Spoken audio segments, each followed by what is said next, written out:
역사상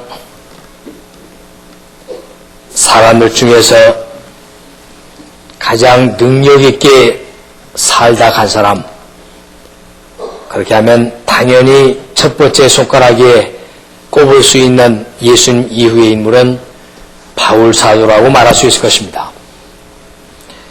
꺼질 줄 모르는 화산처럼 타오르는 정열을 품고 살아왔던 그의 인생이었기 때문이죠.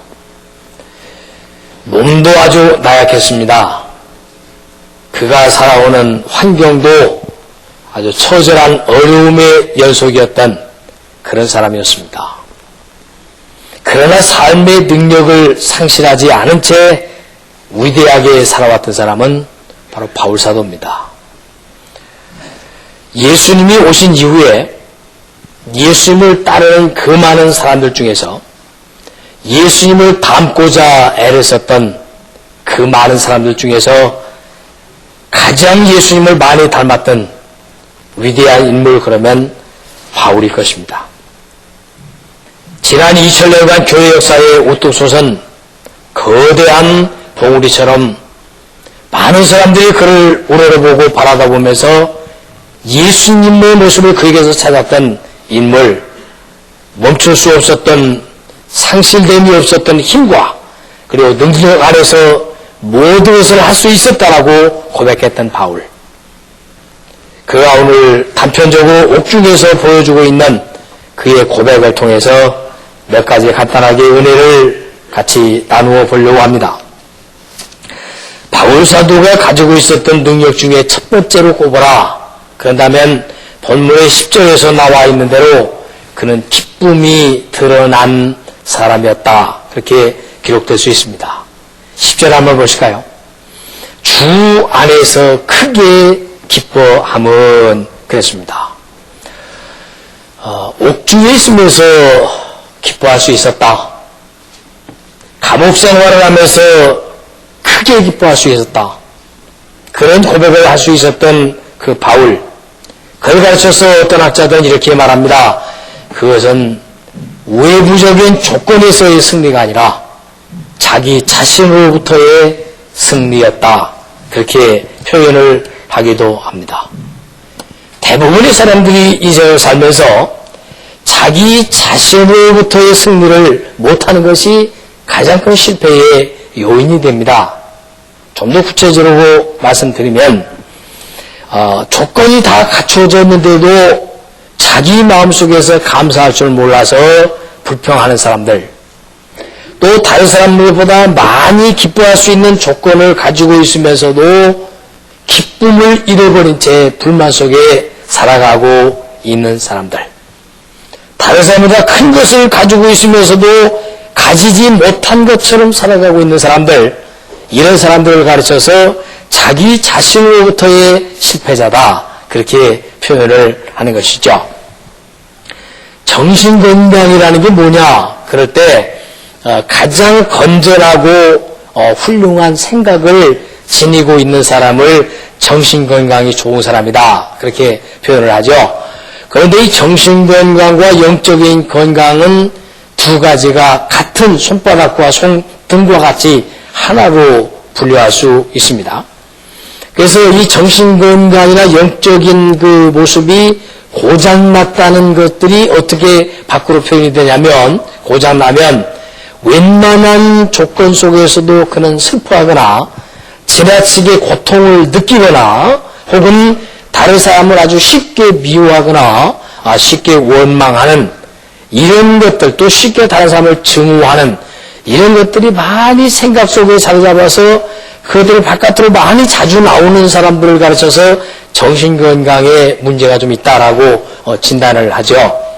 그런 반면에 정신건강이 좋다, 이런 사람들은 영적으로 저 사람 아주 건강하다라고 해서 치료된 사람들의 특징은 그 사람들은 다른 사람보다 더 기쁨을 드러낼 줄 알고 다른 사람보다 감사를 더 드러낼 줄 아는 사람들, 그리고 자기 생각 속에다가 사랑을 품어서 사랑을 많이 간직하고 또 은혜와 그리고 긍정적인 생각과 정서를 드러낸 사람들을 정신건강에 많이 치료된 사람들이라 그렇게 말합니다.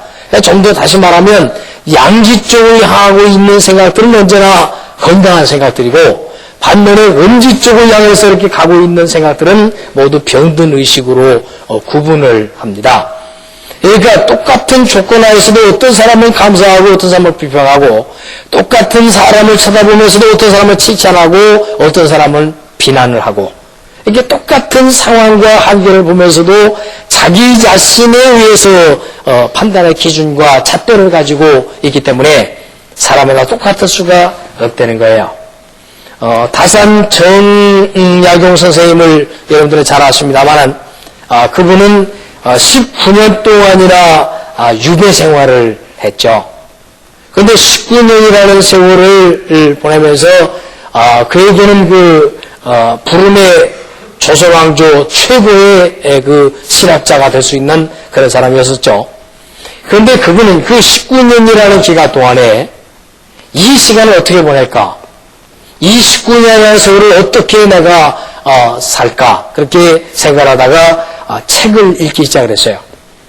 그가 남겨놓은 기록을 보면 19년 동안 무려 3만 권이라고 하는 책을 읽어내는 기회로 삼았다고 하니까 얼마나 놀라운 일입니까?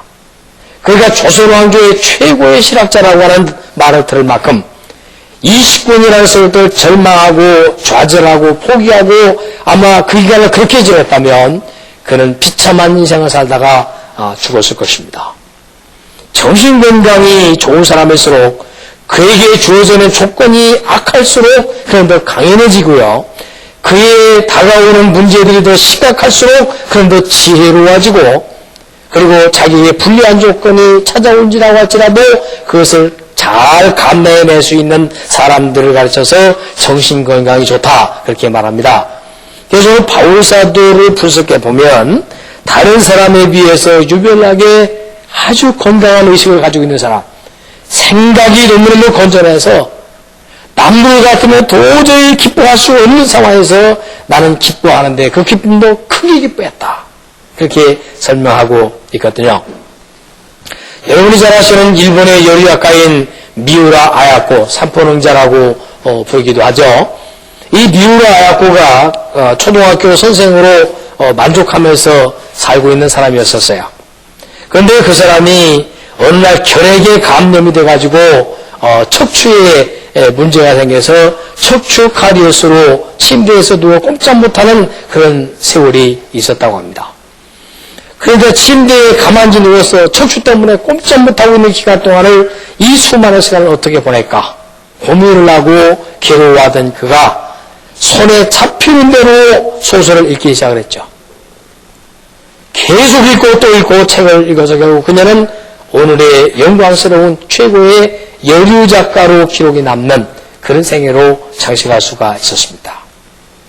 우리가 살면서 내게 주어져 있는 조건이 남들보다 불리할지라도 그것을 유리하게 바꿔 놓을 수 있는 능력이 있는 사람이 있는가 하면, 다른 사람보다 훨씬 좋은 조건을 가지고 있으면서도 다른 사람보다 훨씬 불행하게 장식하고 그렇게 인생을 헛되게 포기하며 살아가는 사람들의 종류가 있다는 것이죠. 바울사도가 우리에게 보여주면서 뭐냐면, 내가 주님 안에서 내가 오늘 감옥에 갇혀 있지만, 내가 가진 것은 아무것도 없지만 나는 주님 안에서 오늘 크게 기뻐한다. 얼마나 기뻐하냐면, 빌립보 교회 성도들이 바울사도에게 헌금을 좀 모아가지고 보내줍니다. 그래서 그 전달하는 사람에게 이 헌금을 좀 가지고 쓰십시오. 그렇게 그 헌금을 보내주었을 때 그 바울사도의 기뻐하는 건 내가 이 헌금을 받아서 돈을 받아서 고맙다 하는 것이 아니었습니다. 너희들의 믿음이 점점점 커가서 다른 사람을 위해서 배려할 줄 아는 사람으로 성장해 가는 거 보니까 내가 너무너무 기쁘다. 그런데 거기에 대한 오해가 있을까봐 그분이 주시는 말씀 중에 바로 11절 보면, 내가 궁핍 파르기 때문에 말하는 것이 아니라 어떤 형편에서 나는 자족하는 걸 배웠단다. 그래서 내가 비천에 처할 줄도 알고 풍부에 처할 줄도 알며 모든 일에 배부르고 배고픔, 풍부, 궁핍에도 일체의 비결을 배운 내가 너희가 돈 몇 푼, 헌금 몇 푼 보내줬다고 해서 내가 기뻐하는 것이 아니라 나의 참된 기쁨은 너희의 믿음이 자라나서 하나님이 원하시는 일을 조금씩 해낼 수 있구나. 너희가 자라나서 하나님의 영광을 위해서 내가 동참할 수 있는 사람으로 믿음이 컸구나. 너희의 행위를 보니까 내가 너무너무 기쁘다. 그러면서 다른 사람의 아름다운 모습을 보면서 기뻐했던 그 바울사도의 기쁨의 모습을 본문에서 보고 있는 거예요. 그러니까 오늘 우리에게 주어지는 교훈 중에 하나는 뭐냐면 너는 어떤 조건에서든지 기뻐할 수 있는 건강한 사람이냐. 다른 사람과 똑같은 조건에서도 다른 사람보다 더 많이 기뻐할 수 아는 그런 건강을 네가 가지고 있느냐. 아니면 다른 사람보다 더 좋은 조건을 가지고 있으면서도 기쁨을 만끽하지 못한 채 불평과 불만 속에서 살아가고 있는 병든 의식 속에서 오늘도 혹시 살아가고 있는 것은 아니냐 라고 하는 질문을 던지고 있으면서 또한 답을 동시에 주고 있는 내용이 오늘 본문의 첫 번째 교훈이 되어진다는 겁니다. 그러니까 지난 1년 동안 많은 조건들이 우리에게 찾아오고 또 떠나갔습니다. 그랬죠.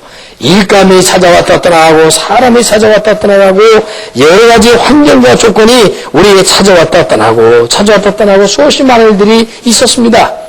그런데 그런 것들이 우리에게 주어진 영향이 그것이 목적이 아니고 그런 것들을 통해서 내가 얼마나 성숙했느냐 그것이 성경에서 주어지는 진정한 목적이 되는 거예요.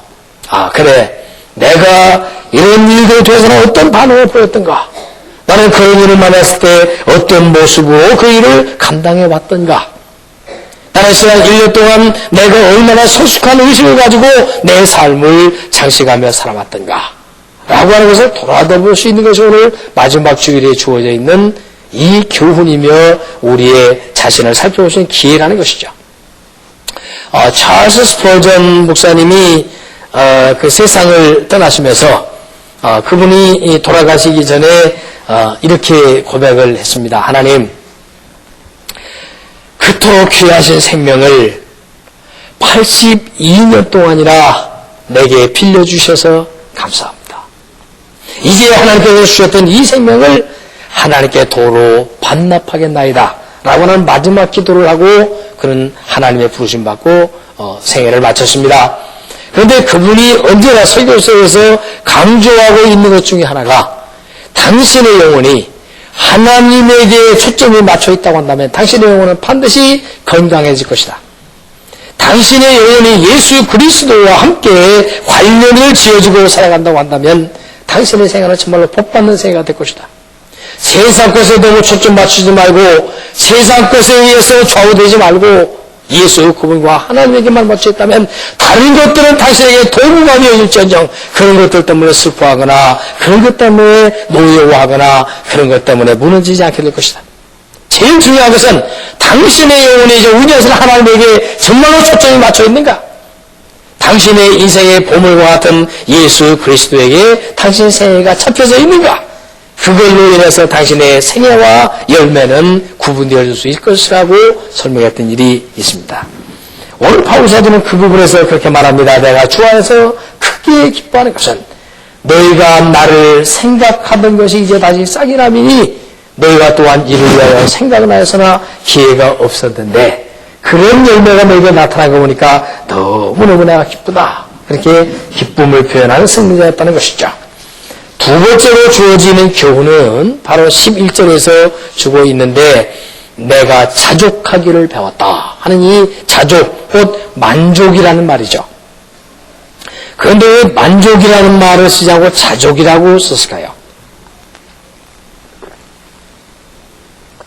만족은 내가 원하던 것, 내가 바라던 목표가 성취됐을 때 그걸 만족이라고 말하고요. 내가 높은 기준을 세웠다가 그 기준에 따라서 뭐가 이루어졌다고 할 때 우리는 만족하다. 그렇게 말하면 그걸 100% 채워졌다. 그럴 때 만족이라고 말합니다.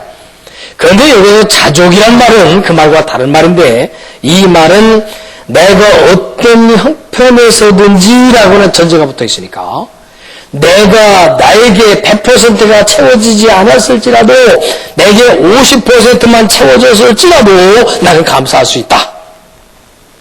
그렇게 해서 만들어낸 감사, 그렇게 해서 감사를 느끼고 설명할 수 있는 감사, 그것을 자족이라고 말합니다.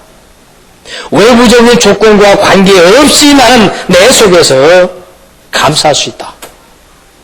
아까 기뻐한다, 그것은 자기 자신으로부터의 해방이고 승리라고 한다면, 오늘 두 번째로 이 자족이라고 하는 말은 내게 주어져 있는 환경으로부터의 승리다. 그렇게 설명할 수가 있습니다.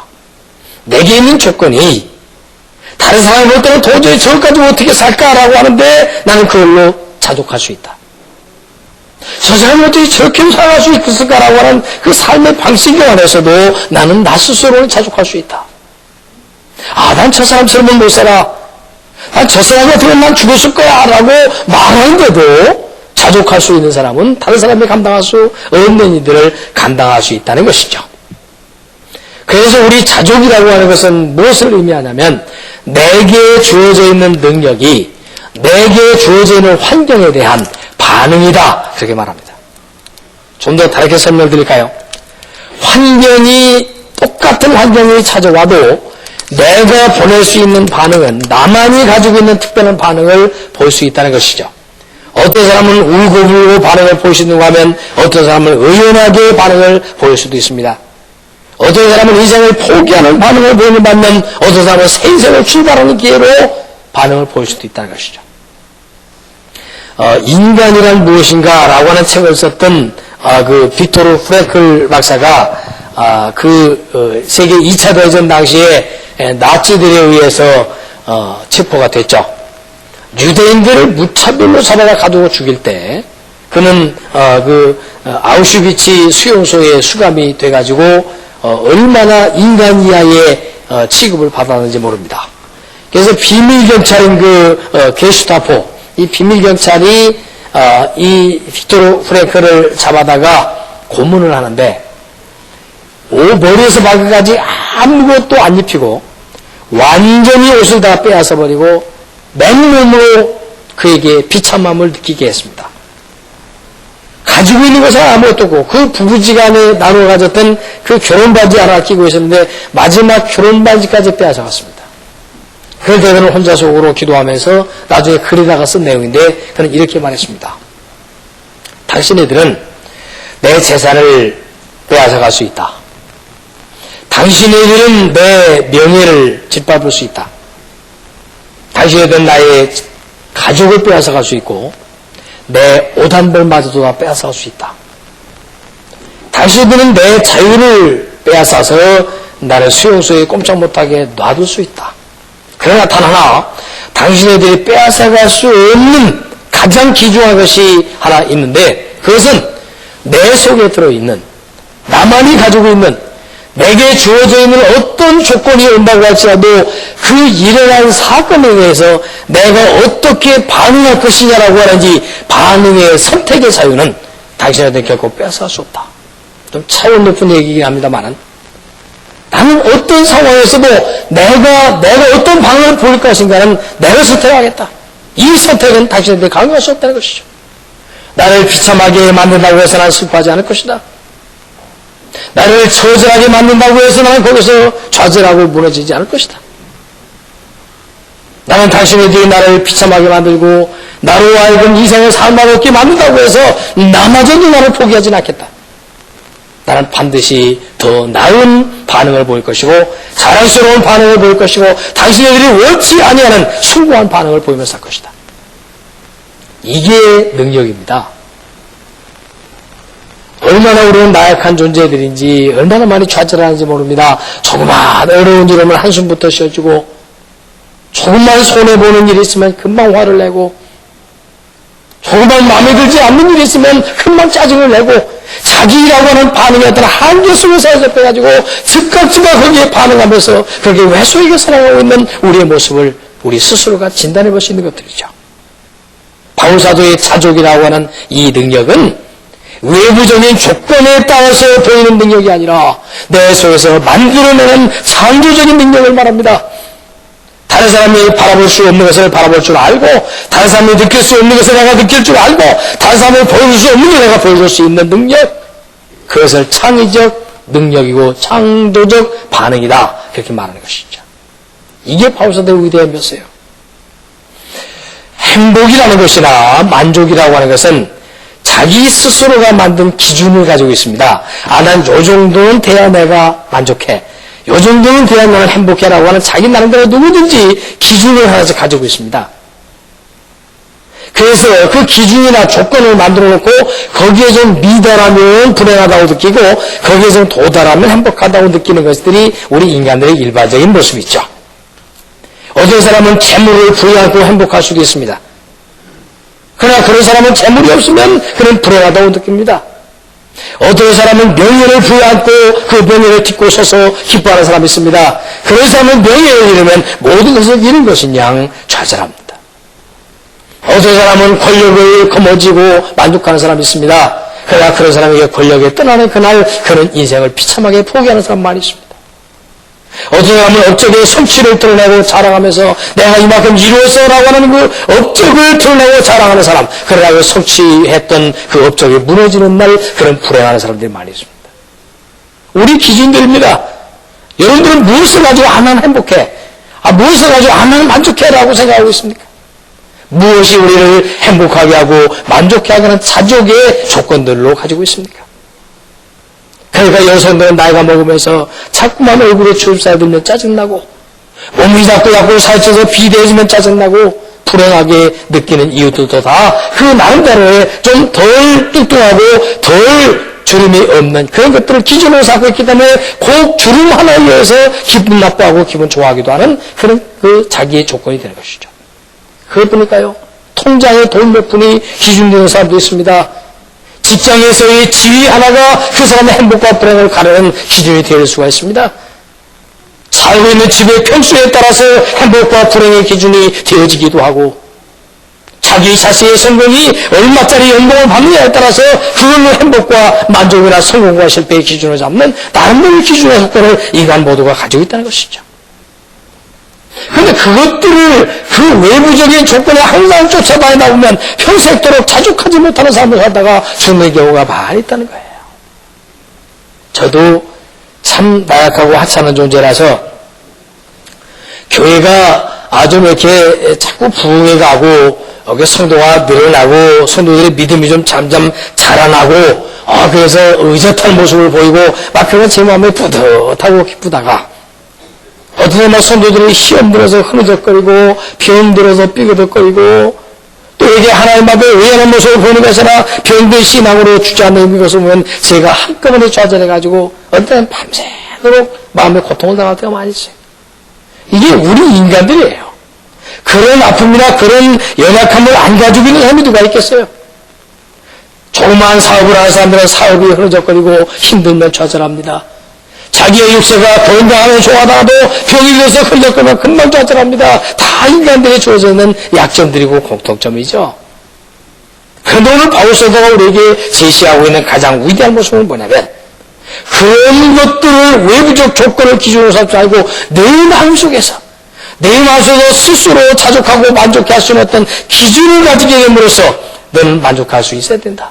그러면서 다른 서신서에서 외치고 있는 말이 나는 예수 그리스도 그분으로 인하여 자족을 배웠고 예수님 그분의 생명으로 하여 나는 만족을 배웠고 나는 그분 때문에 행복하게 살아갈 수 있다 라고 하는 그 바울사도의 위대함을 우리에게 잘 보여주고 있죠. 그래서 이런 것들을 가르쳐서 뭐라고 표현하고 있냐면 질을 바꾸는 능력이다 그래요. 우리는 거의 양에 의해서 행복 불행을 판단하죠. 얼마나 많으냐 적으냐 얼마나 크냐 너무 작냐 얼마나 높냐 낮냐 얼마나 풍성하냐 모자라냐 이런 것 양적인 것에 의해서 좌우되어져 있는 그런 우리의 삶을 바울사도는 질적인 것으로 바꾸는 능력이 있었다는 것이죠. 내게 능력 주시는 자 안에서 내가 일체의 비결을 배웠다. 어떤 비결? 비천에 처할 줄도 알고 종기에 처할 줄도 알았다. 배고플 수도 있어도 배고프면서도 배고픈 것이었어도 궁핍하고 풍부한 것이었어도 나는 일체의 어떤 상황에 놓이든지 나는 그 비결을 배웠다. 이건 이렇게 설명할 수 있겠죠.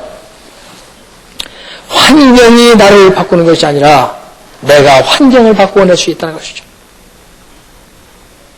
환경과 조건이 와서 나를 흔들어댄다고 할지라도 나를 흔들리지 않고 내가 환경과 조건을 내 스스로가 바꾸어낼 수 있는 능력이 나에게 있다는 것이죠.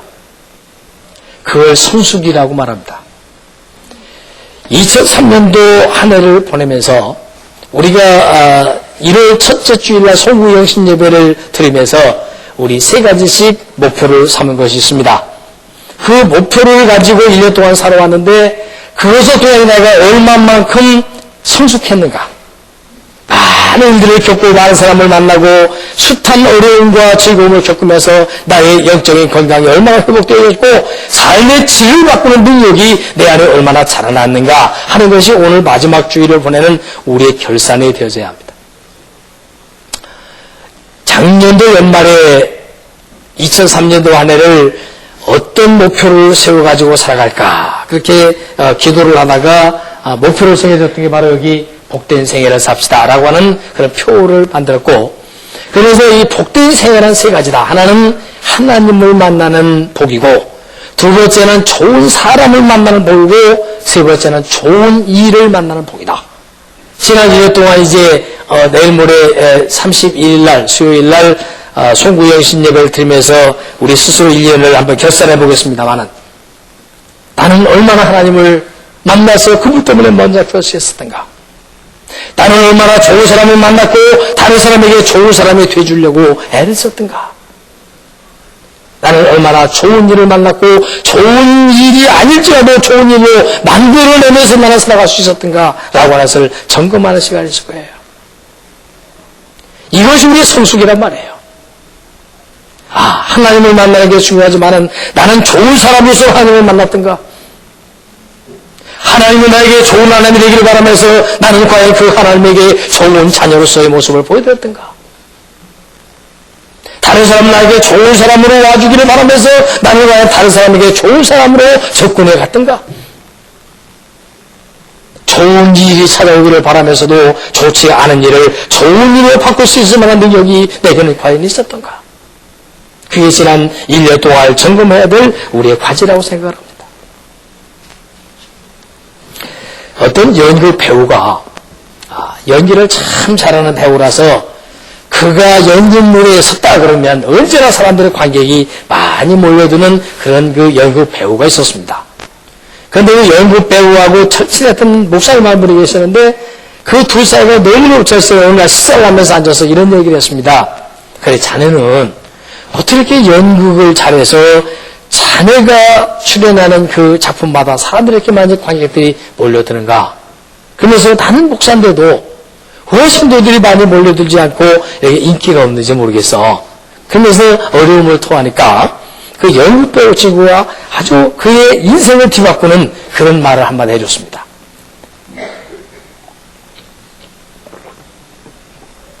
나는 말이야, 연극을 하는데 작가가 써낸 꾸며낸 이야기를 나는 진리처럼 표현한다네. 그런데 자네는 말이야, 만고불변의 진리인 예수의 진리를 가지고 꾸며낸 이야기처럼 자신없게 말하고 있지는 않는가?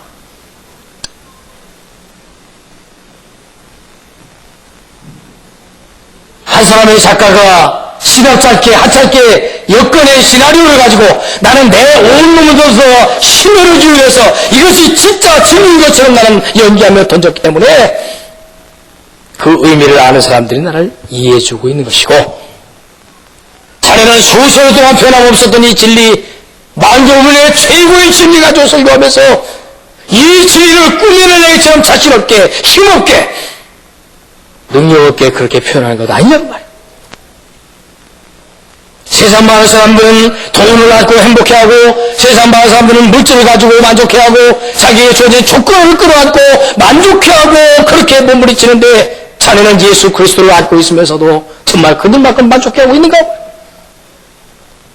하나님을 안고 사는 하나님의 자녀들이 하나님 때문에 만족해서 나에게 주어진 환경과 조건을 바꾸어낼 수 없다고 한다면, 질적인 변화를 가져오지 못한다고 한다면 가짜 하나님을 믿는 거 아니냐고 말이죠. 굉장한 도전이었습니다. 이 목사님이 그 얘기를 듣고 나서 충격을 받았습니다. 인생에 씻을 수 없는 충격을 받았습니다. 그날부터 생각을 바꿨습니다. 맞다.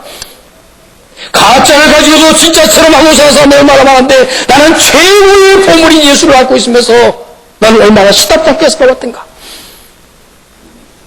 내가 하나님의 자녀라고 말하면서 나는 과연 하나님의 자녀처럼 당당하게 살아왔던가. 사랑하는 성도 여러분, 날씨가 비가 오고 눈이 오고 바람 부는 날씨를 우리는 바꿀 수 없습니다. 환경과 조건을 내 마음대로 바꿀 수 없습니다. 그러나 그 환경을 견뎌낼 수 있는 능력을 실적으로 바꿀 수 있습니다.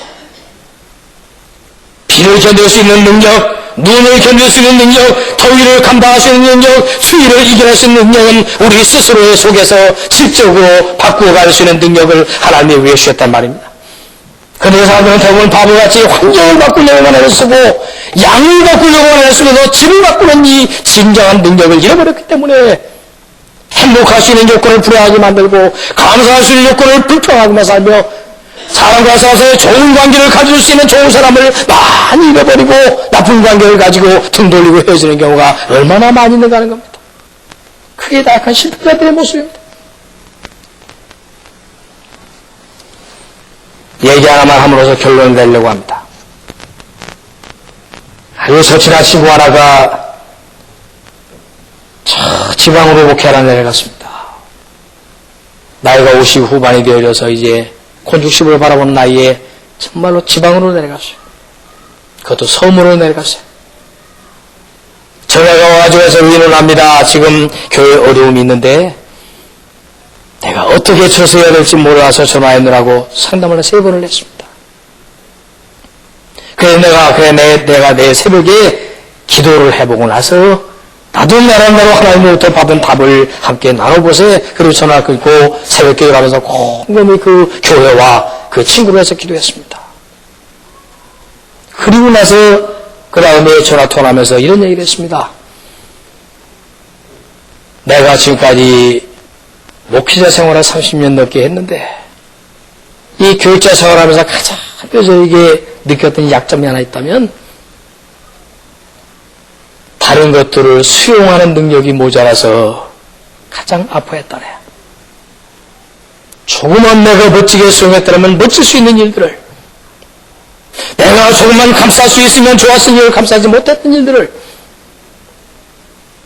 조금만 더 멋지게 처서했다면 좋았던 일들을 그렇게 하지 못했던 것들이 얼마나 내가 아팠던 것들인지 모른다네. 그래서 내가 한 가지 답을 얻은 것은 당신이 하나님 앞에서 수용하는 것밖에는 없네.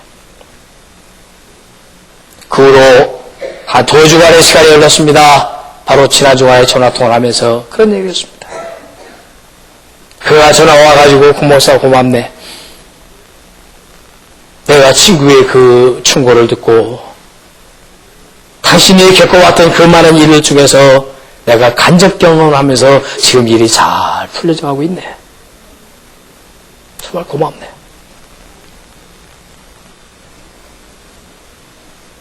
조건을 바꾸려고 하는 우리의 오만함, 환경을 바꾸어내려고 하는 우리의 교만함, 다른 사람을 내 마음에 맞도록 바꾸려고 하는 우리의 건방짐, 이것들이 얼마나 우리를 불행하게 만들고 다른 사람을 불행하게 만드는지 모릅니다. 다른 사람을 바꾸기는 절대로 어려워도 나 자신을 바꿀 수 있는 가능성이 있다는 것이죠. 남들을 운전해서 내 맘에 맞도록 좌지우지하려고 하면 불가능하지만 남들에게 맞게 나를 움직이려고 하면 가능하다는 것이죠. 그걸 능력이라고 말합니다. 우리는 아주 시답지 않게 건방져가지고 다른 사람을 내 마음대로 움직이려고 합니다. 다른 사람을 내 마음대로 좌지우지하려고 합니다. 다른 사람을 내 마음에 들게 만들어내려고 합니다. 천만에요. 나 자신은 하나마저도 내 마음에 들게 못 만드는데 다른 사람을 내 마음에 들게 만든다고요? 얼마나 쉽게 포기합니까? 얼마나 쉽게 좌절합니까? 얼마나 쉽게 무너집니까? 얼마나 많이 쉽게 그만둡니까? 뭐 조금 하다가 마음에 안 들어 그만둬버리지 뭐 조금 하다가 마음에 안 들어 떼치우고 얼마나 하찮은 정신을 가지고 살아가고 있냐고 말이야. 조금 가다가 싫다고 돌아서 버리고, 조금 한가하다 싫다고 짐을 벗어버리고, 교회에서 저기서 집부를 십자가를 좀 씌워줬는데, 조금 마음에 안 들고 십자가를 내버려 벗어버리고, 그런 나약함 가지고, 그런 어리석음 가지고 이 세상을 살고 있으면서, 얼마나 우리는 다른 사람에 대해서 손가락질하고, 다른 사람 때문에 내가 안 되는 양, 다른 사람 때문에 내가 불행한 양, 질을 바꾸는 능력을 잃어버린 채로 살아가는지 모릅니다. 바울사도는 이렇게 고백합니다. 내게 능력 주신 자 안에서 내가 일체의 비결을 배웠다. 비결을 배웠다. 이걸 뒤집어서 하나님 입장에서 말하면 바울사도는 내가 쓰기에 너무너무 편리한 사람이다 그 말이에요. 늘 가난 속에 넣어봐도 너는 잘 견디는구나. 늘 부자 속에 넣어 부자가 되게 줘도 너는 거기서 멋지게 처세하는구나. 내가 병을 줘도 병 속에 넣어봐도 거기서도 멋지게 극복하고 건강을 줘도 너무 멋지게 사용하는구나. 바울아, 내가 너를 사랑한다. 바울아, 너는 너무너무 편리한 녀석이야. 나는 너를 믿을 수 있어. 나는 너를 사용하기가 너무너무 편리해. 올 1년 동안 주어진 사명을 충성스럽게 질적으로 바꾸어 감당하지 못했다면 하나님 앞에 엎드려서 하나님, 내년보다 더 실력있게, 더 능력있게 질을 바꾸면서 더 충성하게 해주십시오. 작년에 하지 못하고 내년에 하게 하시고, 올해 다 이루지 못하고 내년은 2배로 이루시게 하시고, 하나님 앞에 걱정스러운 존재로 오래 살아갔다 한다면 내년에는 믿음직스러운 사람으로 하늘에 살게 해주십시오. 하나님, 가슴을 크게 열고 조건을 위해서 그렇게 쉽게 흔들기는 공풍선처럼 그렇게 날아다니지 말고 든든한 쇳덩어리처럼 딱 자리 잡고 앉아서 태풍이 불어도 끄떡하지 않는, 비바람이 불어도 끄떡하지 않는 돌덩어리 쇳덩어리처럼 듬직한 사람으로 성숙하는 것이 우리 인생의 목적이란 말입니다. 나약하지 마십시오. 시시하지 마십시오. 째지하지 마십시오. 바울사도 당신은 하나님 앞에 참으로 존귀한 자였습니다. 나도 당신처럼 그렇게 일체의 비결을 배우고 살고 싶습니다. 예수여, 당신은 바울을 그렇게 만드셨습니다. 주여, 나도 바울처럼 만들어 주옵소서. 나도 후회롭지 않은 생애를 살게 해주십시오. 얼마 남지 않은 생애를. 앞으로 몇 년을 살지 모르겠지만 하나님이여, 나의 삶의 질을 훌륭하게 채식하다가 하나님 앞에 와서 칭찬하게 해주십시오. 일체의 비결을 배우고 자랑스럽게 하나님 앞에 승리하여 서 있는 저와 여러분 모두가 되어주시기를 우리 주님 예수 그리스도의 이름으로 간절히 축원합니다. 기도하겠습니다.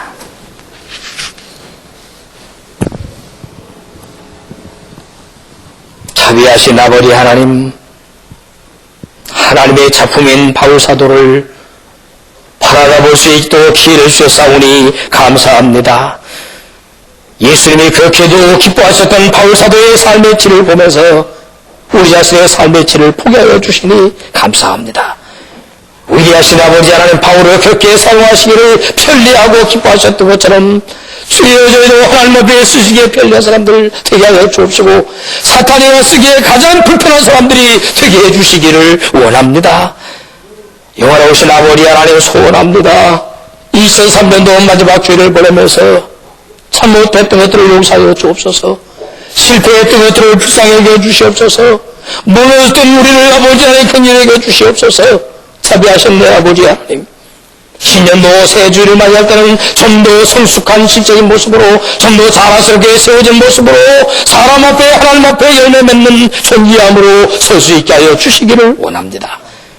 내 아버지 하나님, 주어진 십자가를 더 든든하게 붙잡고 더 강하고 힘있게 능력있게 한 해를 장시간으로 칭찬듣게 하여 주시고, 하나님의 예비하신 칭찬과 은혜와 능력과 복으로 받을 수 있는 능력자들 모두가 되게 하여 주옵소서. 회개하는 말을 하나님 용서하여 주시고, 새 출발하고 있다고 결심하는 영혼들을 받아주시고, 그 인물로, 자랑스러운 인물로 이 시대에 우뚝 세워 주시옵소서. 믿습니다. 감사합니다. 우리 주님 예수 그리스도 이름으로 기도하옵나이다. 아멘.